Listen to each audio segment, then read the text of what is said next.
Hi.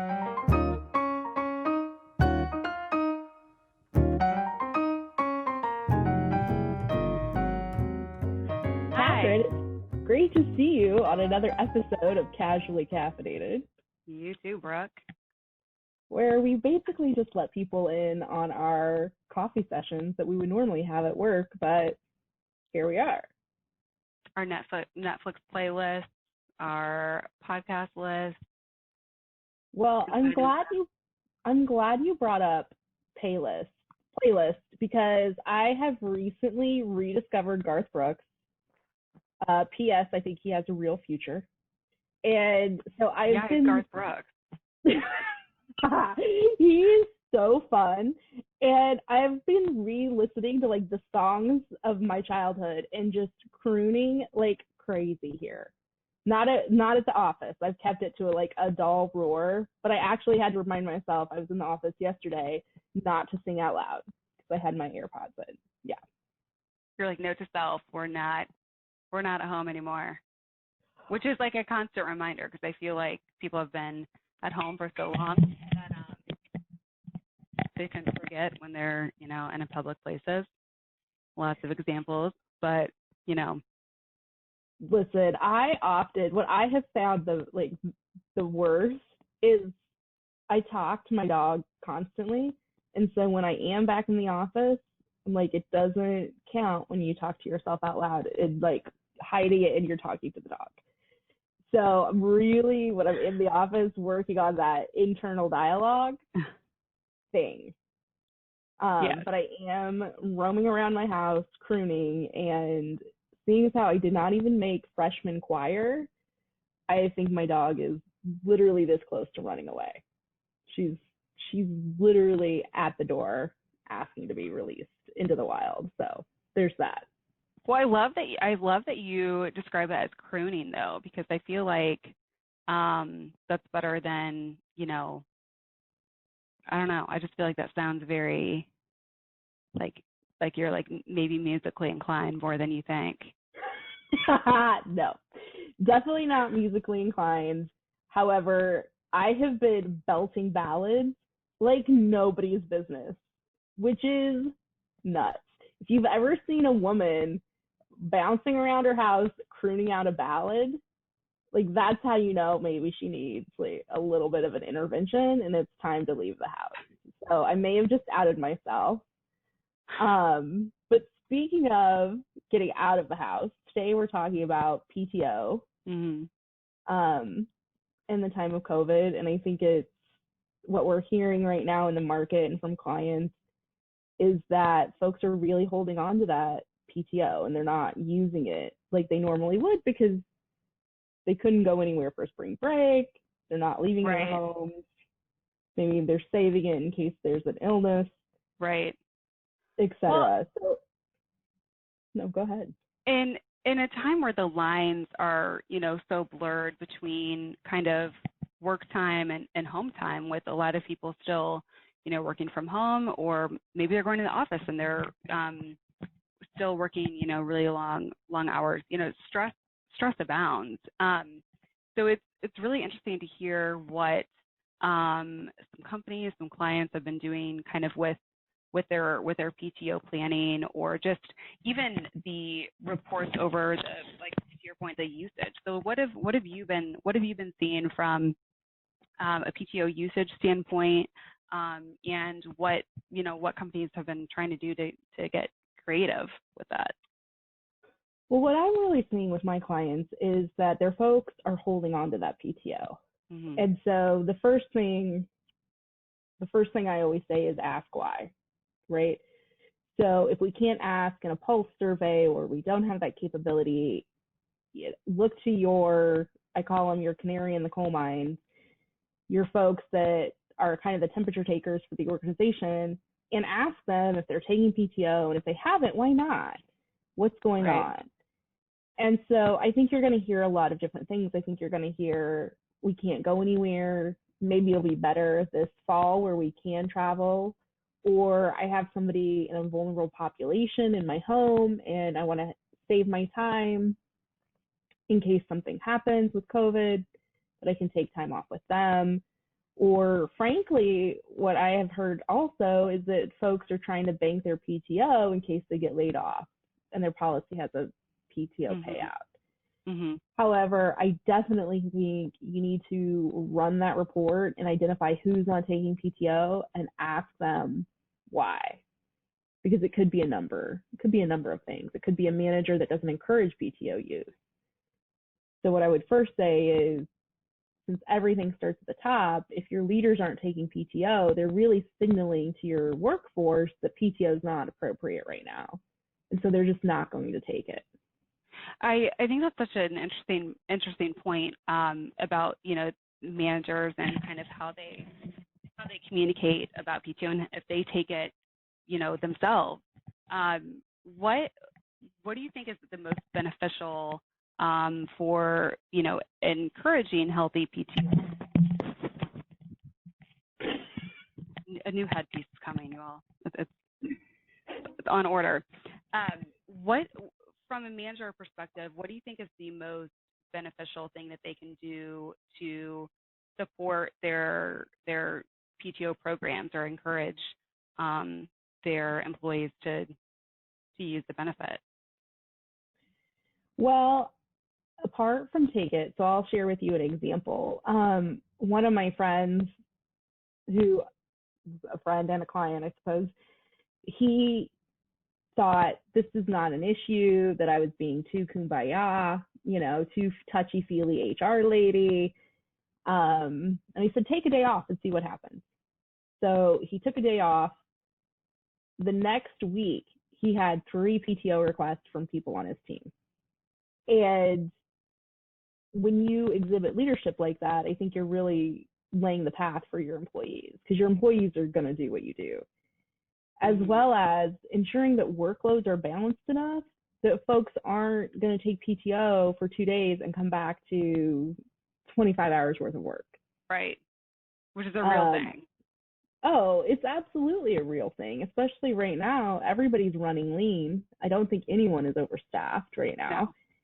And so no one wants to take a true day away and come back to twice the amount of work. However, when we think about things like COVID burnout and we're just disengagement from employees and we're getting ready and we're in Q3 and we're getting ready to be in Q4, we're trying to make those big pushes to make up for the spring, we really need folks engaged and we really need them energized to get us over the finish line. Right. Have you seen anyone make modifications to their actual PTO programs, whether it's for like rollover amounts or accrual or just overall usage requirements?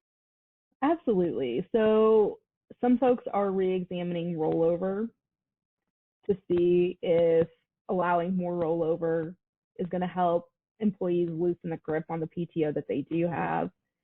I have seen adding holidays to the schedule, and that will loosen the grip, because we also know, I know you as the money lady, the compensation expert, is going to say that PTO is a line item on those financials. So the more that line item accumulates, the greater that cost looks to be.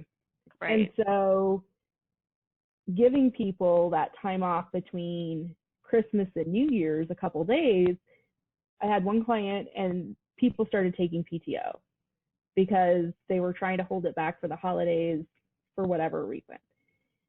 And I think that there are things like that that you can really look at, that your employees, you're going to get goodwill from employees and morale, but you're also going to decrease that line item when it works. Yeah, that's a great point. Yeah, and I think just from a with so much uncertainty with the rest of the calendar year, whether that is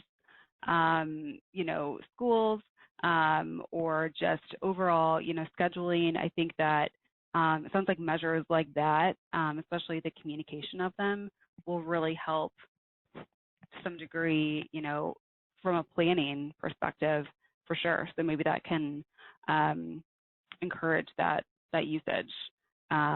instead of, but of course there's also, I'm sure, people who are saving their PTO in case they have, continued things that come up from a school perspective, a childcare perspective, or, whatnot, and they're, saving that so that they know it's there so they can take that time that they need. Absolutely. And I think we don't know until we ask. And so as HR professionals, I would definitely run the PTO report and I would ask managers, why aren't your people taking it? And if I saw a department with high numbers of unutilized PTO, I would either think to myself, and I have, either one, they're not reporting it, which again increases that line item, or two, they're so overworked that they're not taking it. Right. Or maybe with this, the state of things now that we're working your real life is so blurry that maybe it's hard to draw that distinction between what that looks like, especially with flex time. Mm-hmm. So really working closely with those managers to understand what exactly is going on. And if you do have folks that are in a really lean situation, then odds are you cannot afford for them to be disengaged or burned out, right? So you need for them to take that time off. And whether that is asking them, and if maybe they want to take that 2-week vacation at the end of the year or whatever it is, think about rewarding high performers with extra PTO, because it's also going to help with your burnout. So proactively be working on that, as well as ensuring that your employee morale stays to where it needs to be, because it's not just COVID, right? Your employees could be, their families are impacted, their children are impacted, so they're working through this pandemic, so their stress levels, they have to be through the roof.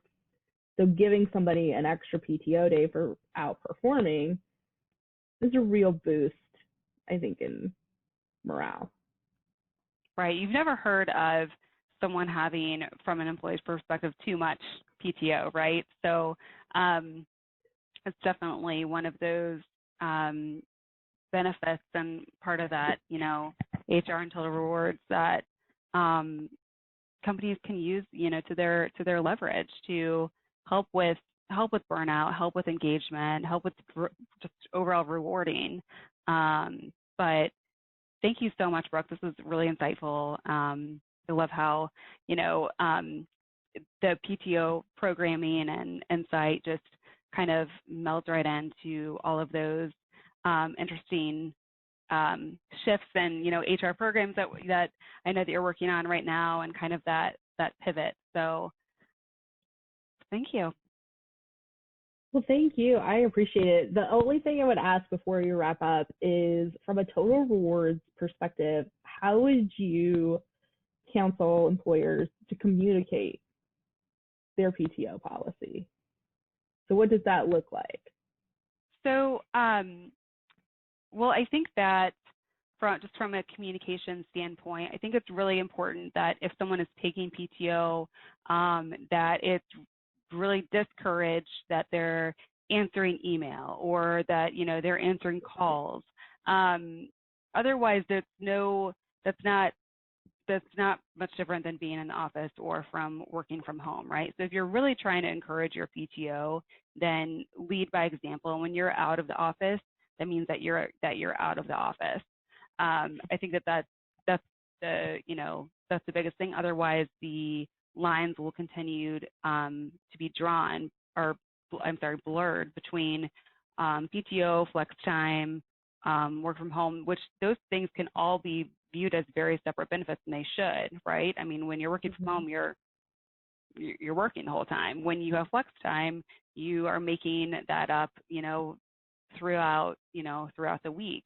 When you're on PTO, you're out. So I think that's really important from a communication standpoint, is to make sure that people understand those differences and the expectations with each. Yeah, I think that's great feedback, because you don't want you don't want the expectation to eat into what is a really great benefit as PTO is. And so I think that's great feedback. So thanks, Katherine. I really appreciate all of your insight. You too. All right. Have a great day. I'll talk to you soon. Bye, lady. Bye.